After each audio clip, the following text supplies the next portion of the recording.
जी अस्सलाम वालेकुम दोस्तों, तो खुशामदीद करते हैं तुहाडे अपने यूट्यूब चैनल पंजाबी शौक च।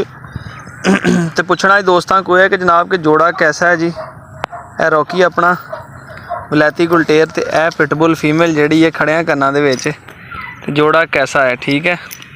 उम्मीद है कि फ्रेंडशिप हो रही है। ओए ओए मैनू ना लपेट लईए विच, तेन नहीं कुछ कहता, तेन नहीं कुछ कहता है।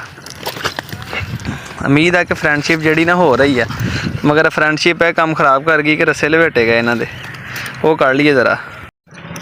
तो नाले असी जगह चेंज करन लगे हैं जी, ठीक है, क्योंकि वो रस्ता सी ज़रा फिर इन्हें मस्ती करनी। तो इस टाइम को दुध दादी मोटरसाइकिल वाले दुध लैन आते हैं। रोकी तो भी मक्खियाँ बह बह के ना तो मार मार इन्हें पंजे हल्के जख्म कर लिया सीगा, तो स्प्रे मारी जाते, इस करके मक्खी बहुत आ, बहुत ज़्यादा मक्खी है। रॉकी हले बेचैन ना, अपनी बेचैनी मिटान लगा।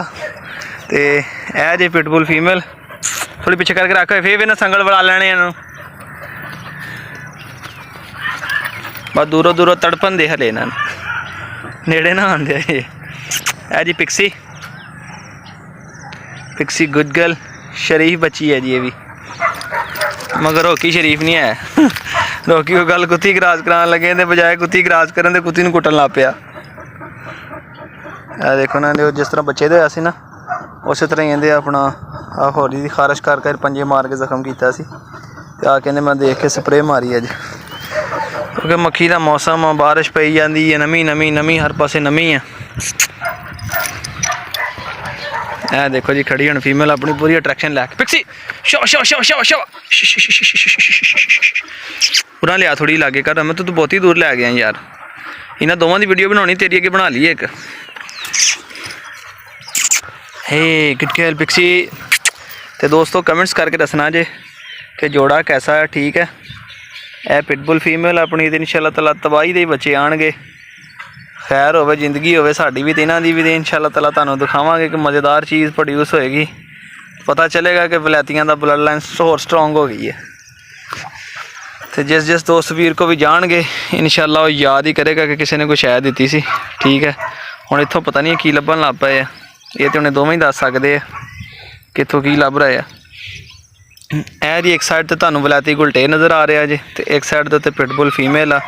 देख लो चीज़ां सेम ने, टेल बिल्कुल दोवां दी सेम आ, छोटी है पतलियां टेलां ने, ठीक है। हैड कन्न भी खड़े ने, तो कलर भी तुहाडे सामने आंदा चॉकलेट कलर आ।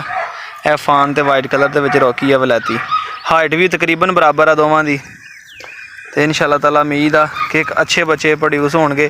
जिहड़े भी कोई शौकीन दोस्त शौक करते हो ब्रीड नूं समझते हो, जिन्होंने ब्रीड की मालूमात होवे, मैं चाहना कि सोहना जिहा कमेंट्स करके दसन कि कल नूं बच्चे कैसे आएंगे जो इन्होंने दोवां दे बच्चे होणगे। तो ठीक है, यह रॉकी है जी, साल एक दा हो गया वा। उम्मीद है कि होर कोई महीना 2-3 हैगा इन्हें फीमेल क्रॉस करन जोगा हो जाना हैगा, फिर इनकी ब्रीडिंग करावांगे अगे। तो जो स्टार्ट कर जाएगा कन्फर्म हो जाएगा तो फिर अनाउंस भी कर देंगे जनाब। जो बाहरों किसी दोस्त ने भी फीमेल क्रॉस करानी हुई तो भी करवा देंगे। फिलहाल ये कुत्ती क्रॉस नहीं कर रहा, कल कराते रहे इन्हें को क्रॉस, ये तवज्जा ही नहीं सी लेंदा, जाके लड़न लग पैंदा सी कुत्ती नूं देख के। पिक्सी पिक्सी ने भी हिला जला जरा एको जगह खड़ी कर दी है पिक्सी। तो ऐसी जोड़ा अपना जनाब अज की वीडियो इन्हें मुतलक सी कि दसियो तुहानूं कैसा लगा जो साडा जोड़ा, तो कैसे इहदे बच्चे आने के इम्कानात ने, तो की तुसीं कहंदे हो कि आया इन्होंने क्रॉस कराना चाहिए वा कि पिटबुल ना ही करवाइए कि ना करवाइए इन्हों का क्रॉस। इधर नूं कर पिक्सी जरा, एमन कारीगर नहीं है दोबारा कुत्ते सीधे करन दा जे, आवाज़ दे रस्सा खिंचे जरा, धौन तां करे जरा। अच्छा ये भी डर रहा ना सारा, इन तो भी डरदा है नहीं। हुण तो नहीं तेन पै रहा, देख ला जाने मन इधर आ गए तो जाने मन ही लैके निकल जाए। तो यह दोस्तों वेख लो, ठीक है। जोड़ा जो फिर भी थोड़ा पिछे रवी ढिला किया है मैं। तो नाले कमेंट्स करके दसियो क्रॉस करवाना चाहिए इन्होंने कि नहीं कराना चाहिए। इस तरह अपने वीर अरसलान इजाजत दियो। अहमद भी साढ़े नाल अज की वीडियो के जनाब, अहमद का भी बहुत शुक्रिया। कल्ले बंदे वास्ते तो बड़ी वीडियो औखी हो जाती बनाने वास्ते। ओके अहमद, फिर अल्लाह हाफिज़।